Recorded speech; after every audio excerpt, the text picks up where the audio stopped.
Hello বন্ধুরা, আজকে খুবই নর্মালভাবে ম্যাগি নুডলস রান্না করব। এর জন্য নুডলসটাকে আমি একটু সিদ্ধ করে নিচ্ছি। আর নুডলসটাকে এমনভাবে সিদ্ধ করতে হবে যেন খুব বেশি সিদ্ধ না হয়ে যায়, আবার একদম কম সিদ্ধও না হয়। এই তো আমার নুডলসটা মোটামুটি সিদ্ধ হয়ে গিয়েছে। তো এই যে দেখো আমি কেমন করে সিদ্ধ করেছি, খুব বেশি সিদ্ধ করিনি, আবার একেবারেই কম সিদ্ধ করিনি। তো এখন হচ্ছে প্যানের মধ্যে আমি তেল দিয়ে কিছুটা রসুন ভেজে নিচ্ছি।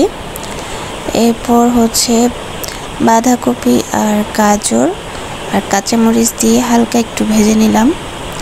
এরপর টমেটো কেচাপ দিয়ে দিয়েছি। টমেটো কেচাপটা ভালোভাবে মিশিয়ে নিতে হবে। আর চাইলে আরও অনেক সবজি দেওয়া যাবে। তো এরপর আমি সয়া সস দিয়ে দিয়েছি। তো আমার বাসায় সবসময় গাজর আর বাঁধাকপিটাই বেশিরভাগ থাকে। তো এরপর আমি ম্যাগি নুডলসের মশলা দিয়ে দিয়েছি। আর আমি আজকে কোনো ডিম দিব না, বেশিরভাগ সময় আমি ডিম ছাড়াই রান্না করি। আর ডিমটা খুব একটা ভালো লাগে না, মাঝে মধ্যে খাই ডিম দিয়ে। তো আজকে ডিম ছাড়াই রান্না করছি। তো এরপরে আমি হচ্ছে নুডলসটা দিয়ে দিলাম। এবারে ভালোভাবে মিশিয়ে নিয়ে কতক্ষণ রান্না করে নিলে কিন্তু আমাদের নুডলসটা একদম রেডি হয়ে যাবে। তো খুব সহজভাবে কিন্তু আমি রান্না করে দেখালাম,